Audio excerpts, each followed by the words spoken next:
They'll block you, unfollow you, ignore you, tell you they've moved on.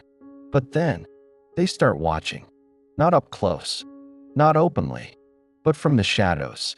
The avoidant, who once acted like you didn't matter, suddenly pays attention again.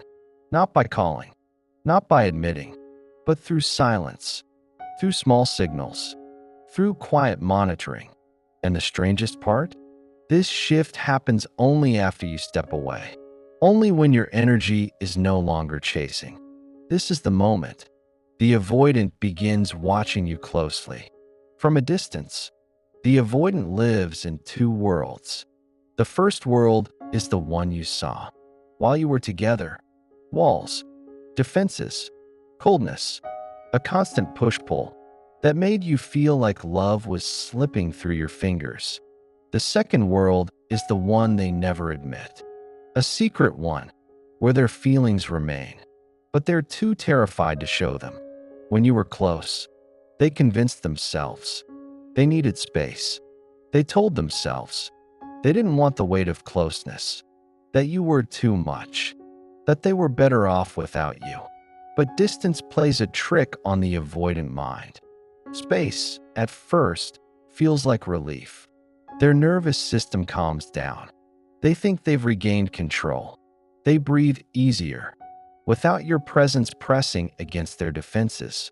Yet as the days turn into weeks, something unexpected creeps in. Curiosity, attention, that quiet hum of wondering. Where are they now? Who are they with? Do they still care? At first, the avoidant dismisses it. They scroll past your posts. They avoid opening your messages. They act like they don't notice. But human attachment doesn't just vanish, especially not when a bond was real. The avoidant, even when silent, still tracks you, still keeps tabs, still monitors your movements, but from the safety of distance. This is not obsession in the open sense. It's hidden, private, secret. You may never see them like a post. You may never get a text. You may never hear from them directly. But behind the curtain, their attention has turned back to you. Why? Because now you're not predictable. You're no longer feeding the cycle, and that unsettles them. Avoidants crave control. Distance is their tool of control. But when you create distance too, they lose their grip. Suddenly, you're not in their orbit. You're not orbiting them either. This reversal shakes them. It forces them to face something they tried so hard to bury, that they actually cared, that your presence actually mattered. And now, with you gone, they feel it, not through longing words, not through desperate chases, but through secret watching, through keeping you close enough to see, yet far enough not to be vulnerable.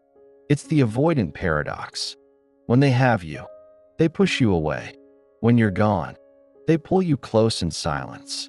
You become the story they tell themselves at night, not by speaking, but by checking, by scrolling, by glancing, by wondering what you're doing without them. And here's the part that stings the most. They'll never admit it. They won't confess, "I still care." They won't say, "I miss you." Instead, they'll keep their distance and watch. Because for the avoidant, watching feels safer than reaching. Observing feels safer than risking. Distance feels safer than closeness. But don't be fooled. That quiet surveillance is not indifference. It's proof of their conflict.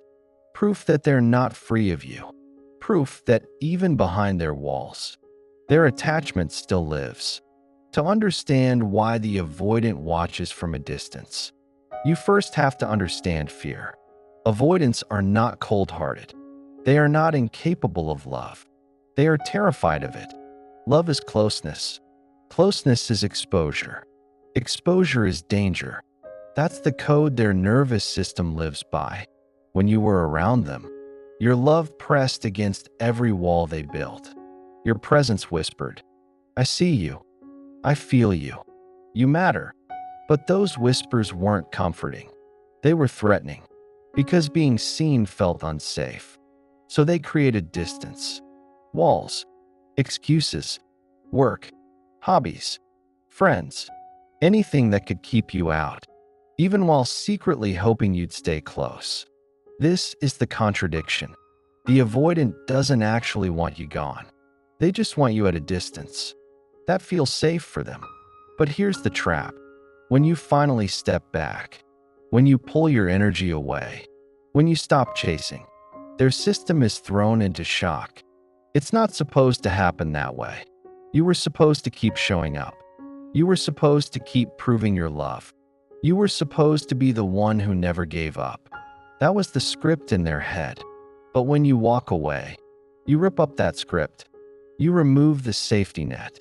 And suddenly, their world feels less secure.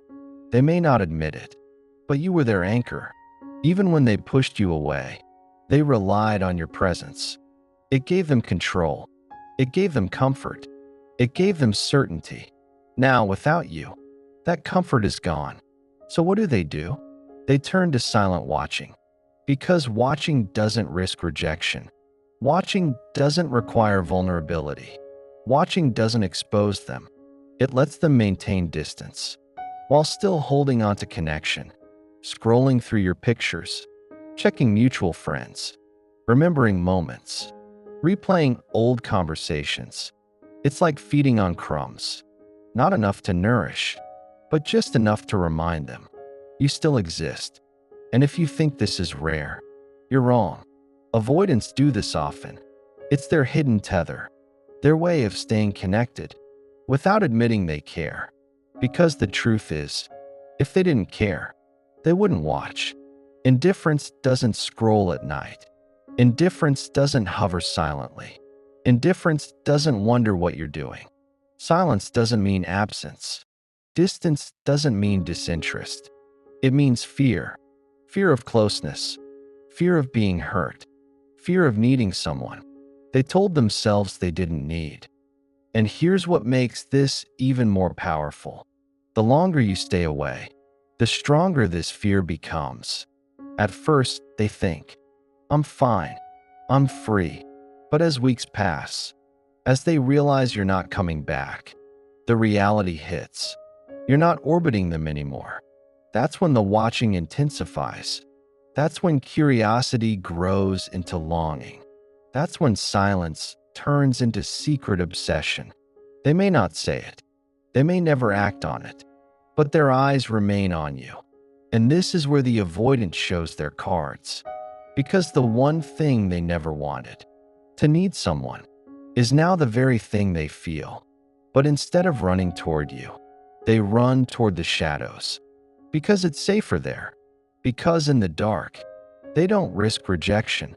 They don't risk exposure. They don't risk being seen.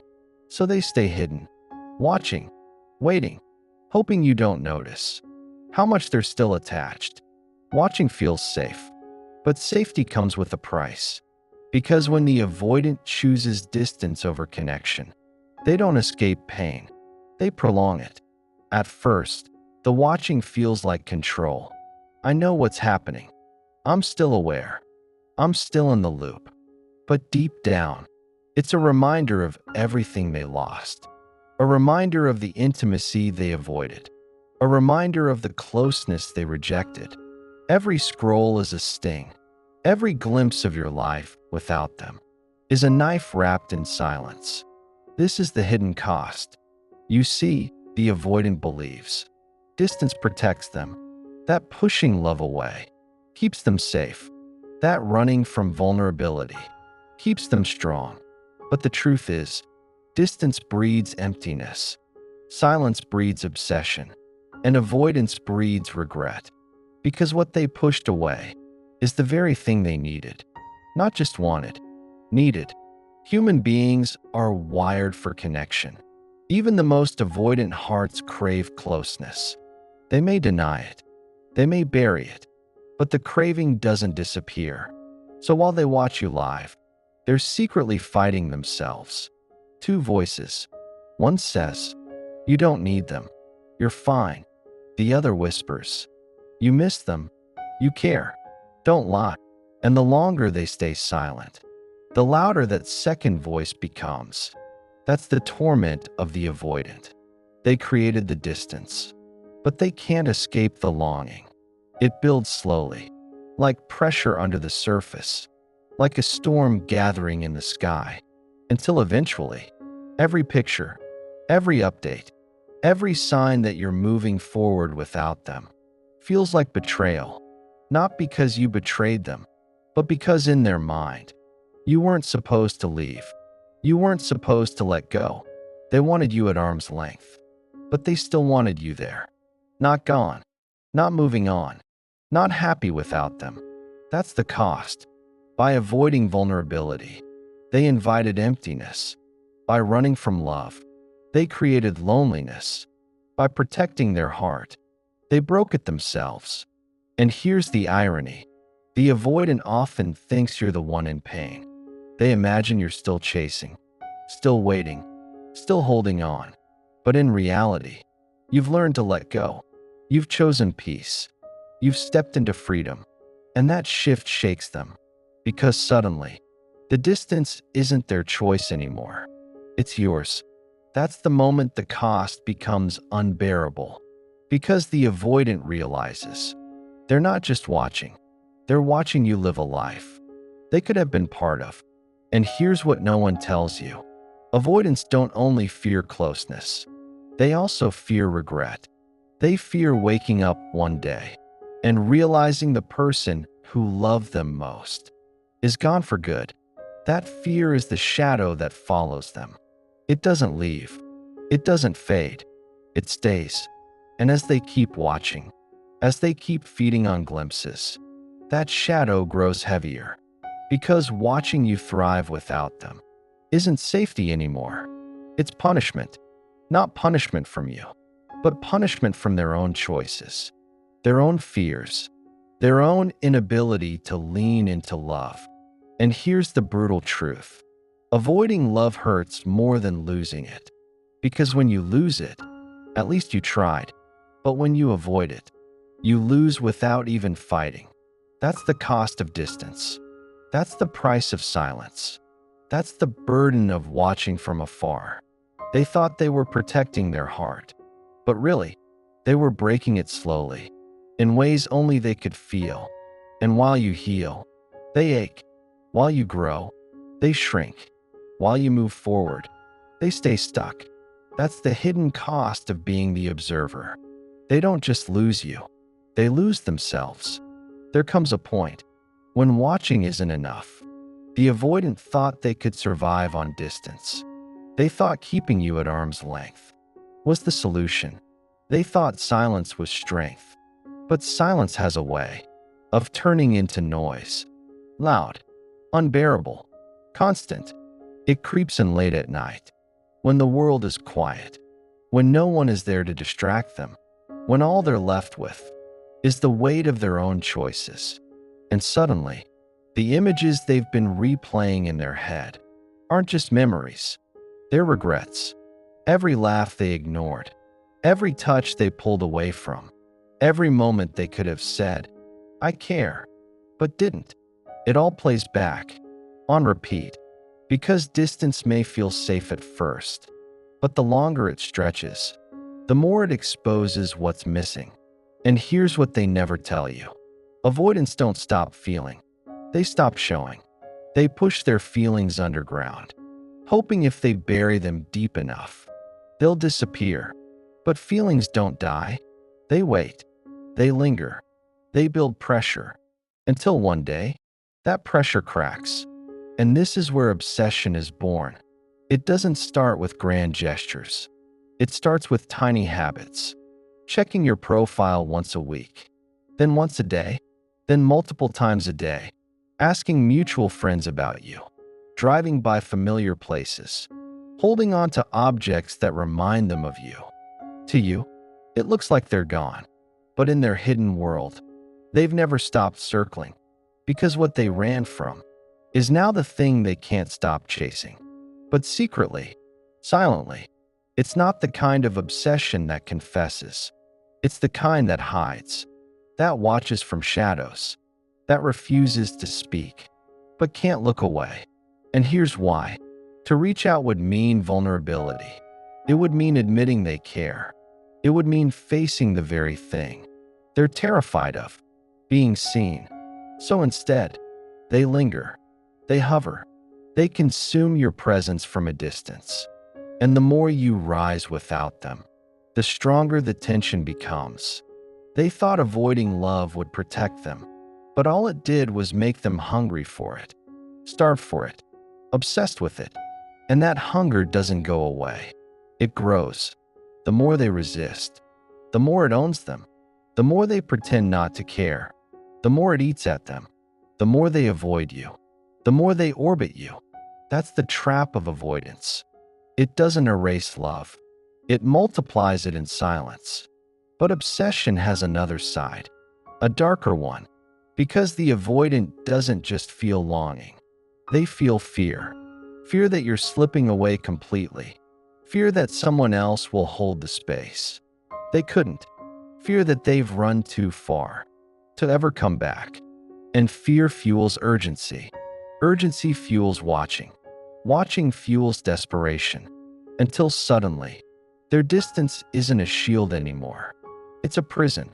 They're locked inside their own silence. They're trapped in their own choices. And the longer they stay there, the more unbearable it becomes. Here's the heartbreaking truth. Avoidants don't just realize they loved you. They realize they lost you because of themselves. And that's a truth. That keeps them watching, even when they know they may never return. There's only so long a person can live in silence. Even the avoidant, the one who built their identity on distance, reaches a point where distance turns into torment.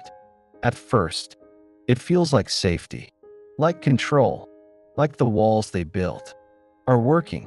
But as time passes, those walls start to feel less like protection and more like confinement. Because what happens when the thing you're avoiding is also the thing you crave most? That's the avoidance paradox. Love terrifies them, but the absence of love devours them. So they do what they've always done. Watch. Watching feels safer than reaching. Observing feels easier than risking. But observation has its cost. The more they see you living, the more they see you smiling, the more they see you rising without them, the more it burns. Not because they don't want that for you. Deep down they do, but because it reminds them of the one truth they've been running from. You gave them that chance, and they didn't take it. Now someone else might. Someone else might hold the hand they pulled away from. Someone else might cherish the love they rejected. Someone else might see you clearly while they chose to look away. And that realization does something to them. It unsettles. It destabilizes. It wakes them up. Because suddenly, they're not just avoiding love. They're avoiding regret. A regret that grows louder every day. And here's the shift. When regret gets louder than fear, something breaks. The avoidant, who has always chosen distance, begins to feel the pull toward closeness. But by the time that happens, closeness might not be available anymore. Because you've learned to stand without them. You've discovered that love doesn't beg. You've realized that someone who runs can't be your anchor. And this is where they're watching takes on a new meaning. They're not just observing you to keep you close in their mind. They're observing to measure. Is there still a window left? Is there still a chance? Is there still a door open? But the cruel irony is this. The avoidant who feared pressure now feels it stronger than ever. Not from you, but from time. Time running out. Time slipping through their hands. Time that reminds them, you won't wait forever. And here's the truth. They never admit out loud. Watching you is their way of holding you, without having to risk losing you again. But love doesn't grow in shadows. Love doesn't thrive in silence. Love can't survive on distance alone. So the avoidant is left in conflict, pulled between their longing and their fear. trapped between desire and avoidance, desperate to come close, but terrified to stay. And yet, beneath it all, one truth remains undeniable. They never stopped caring. They never stopped feeling. They never stopped watching what they couldn't give you in presence. They tried to hold on to in absence what they couldn't say out loud. They whispered through their silence what they couldn't risk. They carried quietly, obsession disguised as distance. And that's the cost of avoidance. Not just losing love, but being haunted by it forever. So if you've ever wondered, did they care? Did they notice? Did they love me at all? The answer is this: yes, they did. They just showed it in the only way they knew how, from a distance. And maybe, just maybe, the greatest tragedy of all isn't that they didn't love you. It's that they loved you deeply, but never found the courage to step close enough to let you feel it.